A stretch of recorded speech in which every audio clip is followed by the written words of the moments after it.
നിങ്ങൾക്ക് എല്ലാവർക്കും മിസാസ് സ്വാഗതം. നമ്മളിന്ന് ഉണ്ടാക്കാൻ പോകുന്നത് ഒരു നാടൻ കോഴിക്കറിയാണ്.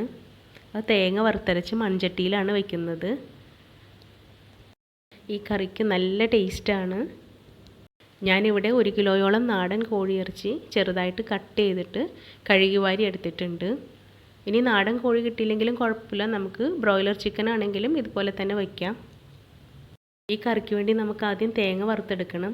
അതിനായി ഞാൻ ഒരു മുറി തേങ്ങ എടുത്തിട്ടുണ്ട്. അതായത് ഒരു തേങ്ങയുടെ പകുതി ചിരണ്ടി എടുത്തിട്ടുണ്ട്. അതിൽ ഒരു 3 ചുവന്നുള്ളി ചെറുതായിട്ട് അരിഞ്ഞിട്ടുണ്ട്. ഒരു 1/2 ടീസ്പൂൺ പെരിഞ്ജീരകം എടുത്തിട്ടുണ്ട്. 2 കഷ്ണം പട്ട, ഒരു 5 കറിയാമ്പൂ, അല്പം വേപ്പില. ഇതെല്ലാം നമുക്ക് ചീനച്ചട്ടിയിൽ 1 ടേബിൾ സ്പൂൺ എണ്ണ ഒഴിച്ചിട്ടുണ്ട്. അതിനകത്തേക്ക് ഇട്ട് നന്നായിട്ട് വറുത്തെടുക്കാം. തേങ്ങ നന്നായിട്ട് വറുത്തെടുക്കണം. അതിൻ്റെ കളർ നന്നായിട്ട് മാറണം. അപ്പോൾ മീഡിയം ഫ്ലെയിമിലാണെങ്കിൽ നമുക്ക് നിർത്താണ്ട് ഇങ്ങനെ ഇളക്കി തന്നെ കൊണ്ടിരിക്കണം. നല്ല ഗോൾഡൻ ബ്രൗൺ ആയിട്ടുണ്ട്. നമുക്ക് ഫ്ലെയിം ഓഫ് ചെയ്യാം. അത് വേറെ പാത്രത്തിലേക്ക് മാറ്റി ചൂടാറുമ്പോൾ നമുക്ക് അരച്ചെടുക്കാം. ഇനി ഞാനിവിടെ ഒരു മൺചട്ടി എടുത്തിട്ടുണ്ട്. അതിനകത്ത് 3 ടേബിൾ സ്പൂൺ വെളിച്ചെണ്ണ ഒഴിച്ചിട്ടുണ്ട്. അത് ചെറുതായി ചൂടായി വന്നപ്പോൾ തന്നെ ഞാൻ ഒരു മീഡിയം സൈസ് സവാള തിന്നായിട്ട് അരിഞ്ഞതെടുത്തതാണ്. അത് നമുക്ക് ആ വെളിച്ചെണ്ണയിലേക്ക് ചേർത്ത് കൊടുക്കാം. കുറച്ച് ഉപ്പും ചേർത്തൊന്ന് വഴറ്റിയെടുക്കാം. ഒരു 2-3 മിനിറ്റ് വഴറ്റിയതിന് ശേഷം ഒരു 10 ചുവന്നുള്ളി നീളത്തിൽ അരിഞ്ഞു വെച്ചിട്ടുണ്ട്. അതും ചേർത്തൊന്ന് വഴറ്റിയെടുക്കാം. ഇത് നന്നായി സോഫ്റ്റായി വരുമ്പോൾ ഒരു 1.5 ടീസ്പൂൺ ജിഞ്ചർ ഗാർലിക് പേസ്റ്റ് ചേർത്ത് കൊടുക്കാം. എന്നിട്ട് നന്നായിട്ടൊന്ന് വഴറ്റി കൊടുക്കാം. ഇഞ്ചി ചതച്ചത് ചേർത്ത് കഴിഞ്ഞാൽ ഈ മൺചട്ടിയും കൂടി ആയപ്പോൾ അടിയിൽ പിടിക്കാൻ സാധ്യത കൂടുതലാണ്. അപ്പോൾ നമുക്ക് നിർത്താണ്ട് നന്നായിട്ടൊന്ന് വഴറ്റി തന്നെ കൊടുക്കണം. അതിൻ്റെ പച്ചമണം മാറണ വരെ വഴറ്റണം. എന്നിട്ട് നമുക്ക് ഒരു 3 പച്ചമുളക് നീളത്തിൽ അരിഞ്ഞതാണ്. നല്ല എരിവുള്ള പച്ചമുളകാണ്. അത് ചേർത്ത് കൊടുക്കാം. കുറച്ച് വേപ്പിലയും ചേർത്ത് കൊടുത്തിട്ടുണ്ട്. പച്ചമുളകും കറിവേപ്പിലയും അല്പം നേരം മാത്രം വഴറ്റിയാൽ മതി. ഇനി നമുക്ക് ചേർക്കാനുള്ളത് തക്കാളിയാണ്. അത് ഞാനൊരു മീഡിയം സൈസ് തക്കാളി ചെറുതായിട്ട് അരിഞ്ഞെടുത്തിട്ടുണ്ട്. അതും കൂടി ചേർത്തൊന്ന് വഴറ്റി കൊടുക്കാം. ഇതിങ്ങനെ കണ്ടിന്യൂസ് ആയിട്ട് വഴറ്റണമെന്നില്ല, ഇടയ്ക്കിടയ്ക്ക് വഴറ്റി കൊടുത്താൽ മതി. തക്കാളിയൊക്കെ നന്നായിട്ടൊന്ന് അലിഞ്ഞു വരട്ടെ. അതുവരെ ഇടയ്ക്കൊന്ന് ഇളക്കി കൊടുക്കാം. തക്കാളി നന്നായിട്ട് ഉടഞ്ഞിട്ടുണ്ട്.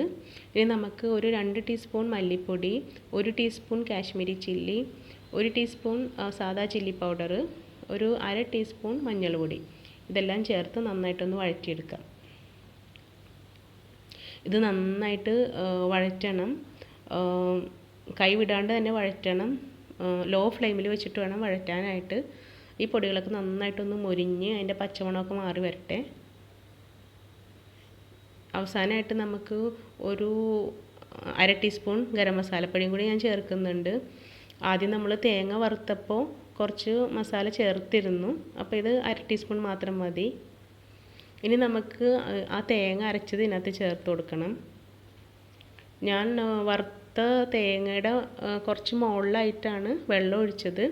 പച്ചത്തേങ്ങയാണെങ്കിൽ അത്രയും വെള്ളം വേണ്ട. വറുത്ത തേങ്ങ ആകുമ്പോൾ കുറച്ചുകൂടെ വെള്ളം കൂടുതൽ ഒഴിച്ചിട്ട് വേണം നമുക്ക് അരച്ചെടുക്കാനായിട്ട്. ഞാൻ ആ ജാറിലേക്ക് 1.5 കപ്പ് വെള്ളവും കൂടി എടുക്കുന്നുണ്ട്. വെള്ളം അല്പം കൂടുതൽ വേണം, കാരണം മൺചട്ടിയാണല്ലോ. അപ്പോൾ അതുകൊണ്ട് വെള്ളം വറ്റാൻ സാധ്യതയുണ്ട്. ഇനി നമ്മൾ ഇറച്ചിയും കൂടി ഇടുമ്പോൾ അതിൽ നിന്നും കൂടി കുറച്ച് വെള്ളം ഈ കറിയിലേക്ക് തന്നെ വരും. അപ്പോൾ അതുകൊണ്ട് വെള്ളം ഒഴിക്കുമ്പോൾ ഒരുപാട് കൂടിയും പോകരുത്, തീരെ കുറഞ്ഞും പോകരുത്. ഇനി നമുക്ക് ഈ കറി ചാറ് ചൂടായി വരുന്നുണ്ട്. നമുക്ക് ഇറച്ചി അതിനകത്തേക്ക് ഇടാം. ഉപ്പ് ഞാൻ ഒരു 3/4 ടീസ്പൂൺ ഉപ്പ് ചേർത്തുള്ളൂ. എന്തായാലും ഉപ്പ് വേണം. അപ്പോൾ നിങ്ങൾക്ക് ആവശ്യത്തിനുള്ള ഉപ്പ് ഇപ്പോൾ ചേർത്ത് കൊടുക്കാം. ഇനി ഇതൊന്നും നന്നായിട്ട് ഇളക്കി കൊടുക്കാം. ഈ കറി നന്നായിട്ട് തിളക്കുമ്പോൾ നമുക്ക് ലോ ഫ്ലെയിമിൽ വെച്ചിട്ട് വേണം വേവിക്കാനായിട്ട്. നന്നായിട്ടൊന്ന് തിളക്കട്ടെ. എന്നിട്ട് മൂടി വെച്ചിട്ട്, നന്നായിട്ട് മൂടേണ്ട, ചെറുതായിട്ടൊന്ന് ഒരു ഗ്യാപ്പ് വേണം അതിൻ്റെ എയറൊന്ന് പുറത്തേക്ക് പോകാനായിട്ട്. അങ്ങനെ നമ്മൾക്ക് ഇത് വേകണ വരെ ഇടയ്ക്കൊരു 5-6 മിനിറ്റ് ഇടവിട്ടൊന്ന് ഇളക്കി കൊടുക്കാം. എന്നിട്ടത് വേകണ വരെ ആ ലോ ഫ്ലെയിമിൽ തന്നെ ഇരിക്കട്ടെ. ഒരു 35 മിനിറ്റ് വേണ്ടി വന്നു ഈ ഇറച്ചി വേകാനായിട്ട്. ഞാൻ ഫ്ലെയിം ഓഫ് ചെയ്തിട്ടുണ്ട്. നമുക്കൊന്ന് ഇളക്കി നോക്കാം. ചാറ് കുറച്ച് കൂടുതലാണ്, അതായത് തിക്നെസ് കുറച്ച് കുറവാണ്. അത് കുഴപ്പമില്ല, ഈ ചട്ടി തന്നെ ഇരിക്കുമ്പോൾ ഒരു കുറച്ച് നേരം കഴിയുമ്പോൾ തിക്കായിട്ട് വന്നോളും. ഇപ്പോൾ വെള്ളം വറ്റിച്ചിട്ടുണ്ടെങ്കിൽ വല്ലാണ്ട് തിക്കായി പോകും. അതുകൊണ്ട് ഇതാണ് കറക്റ്റ് അളവ്. ഈ സമയത്ത് തന്നെ മൺചട്ടിയിൽ വെക്കുമ്പോൾ നിങ്ങൾ ഫ്ലെയിം ഓഫ് ചെയ്യണം. ഇനി ഇത് തന്നെ തിക്കായിട്ട് വന്നോളൂ, ഒരു കുഴപ്പമില്ല. നിങ്ങൾക്ക് വേണമെങ്കിൽ അല്പം മല്ലിയില ഇതിൻ്റെ മുകളിൽ വിതറി കൊടുക്കാം. ഇതാ കുറച്ച് നേരം കഴിഞ്ഞിട്ടുണ്ട്. അപ്പോൾ അതേ കറി നന്നായിട്ട് തിക്കായി വന്നിട്ടുണ്ട്. നല്ല ടേസ്റ്റാണ് ഈ കറി. നിങ്ങളെല്ലാവരും ഇത് വെച്ച് നോക്കണം. ഈ വീഡിയോ ഇഷ്ടമായാൽ നിങ്ങളെല്ലാവരും ഈ ചാനൽ സബ്സ്ക്രൈബ് ചെയ്യണം. ലൈക്ക് ചെയ്യാനും ഷെയർ ചെയ്യാനും കമൻറ്റ് ചെയ്യാനും മറക്കരുത്. താങ്ക്